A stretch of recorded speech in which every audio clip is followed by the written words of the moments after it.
আসসালামু আলাইকুম। স্বাগত জানাচ্ছি বিডি চ্যানেল 4 সারা দেশের খবরে। সাথে আছে আমি লৌরা চৌধুরী। শুরুতেই আলমগীর হোসেন সিটি সংবাদ শিরোনাম।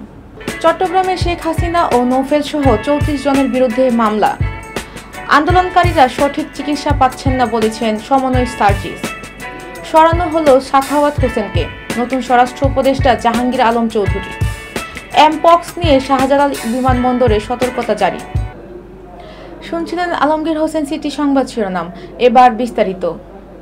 চট্টগ্রামের চান্দগাঁওয়ে এইচএসসি পরীক্ষার্থী তানভীর সিদ্দিকী নিহতের ঘটনায় সাবেক প্রধানমন্ত্রী শেখ হাসিনা ও সাবেক শিক্ষামন্ত্রী মুহিবুল হাসান চৌধুরী নৌফেল সহ 34 জনের বিরুদ্ধে হত্যা মামলা করা হয়েছে। শনিবার ভোরে নগরের চান্দগাঁও থানায় বাদী হয়ে মামলাটি করে নিহত ছাত্রের চাচা মোহাম্মদ পারভেজ।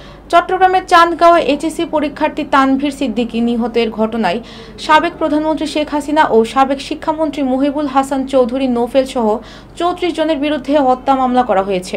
শনিবার ভোরে নগরের চান্দগাঁও থানায় বাদী হয়ে মামলাটি করেন নিহত ছাত্রের চাচা মোহাম্মদ পারভেজ। মামলায় প্রধান আসামি করা হয়েছে সাবেক প্রধানমন্ত্রী শেখ হাসিনাকে এবং দ্বিতীয় আসামি হলেন সাবেক শিক্ষামন্ত্রী মুহিবুল হাসান চৌধুরী নৌফেল। শরীরে গুলি নিয়ে আন্দোলনকারী শিক্ষার্থীরা হাসপাতালে কাতরাচ্ছেন বলে জানিয়েছেন বৈষম্য বিরোধী ছাত্র আন্দোলনের অন্যতম সমন্বয়ক সার্জিস আলম। সরকারি হাসপাতালগুলোতে সঠিক চিকিৎসা মিলছে না বলেও তিনি অভিযোগ করেন। শনিবার বিকেলে কুর্মিটোলা হাসপাতালে বৈষম্য বিরোধী ছাত্র আন্দোলন ও স্বাস্থ্য অধিদপ্তরের যৌথ সংবাদ সম্মেলনে সার্জিস এসব কথা বলেন। অন্তর্বর্তীকালীন সরকারের স্বরাষ্ট্র উপদেষ্টার পদ থেকে সরিয়ে নেওয়া হলো অবসরপ্রাপ্ত ব্রিগেডিয়ার জেনারেল এম সাখাওয়াত হোসেনকে। নতুন স্বরাষ্ট্র উপদেষ্টা করা হয়েছে অবসরপ্রাপ্ত লে জেনারেল জাহাঙ্গীর আলম চৌধুরীকে।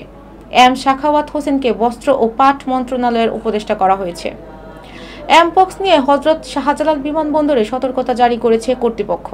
আজ শাহজালাল বিমানবন্দরের নির্বাহী পরিচালক গ্রুপ ক্যাপ্টেন মোহাম্মদ কামরুল ইসলামের সই করা বিজ্ঞপ্তিতে এই তথ্য জানানো হয়।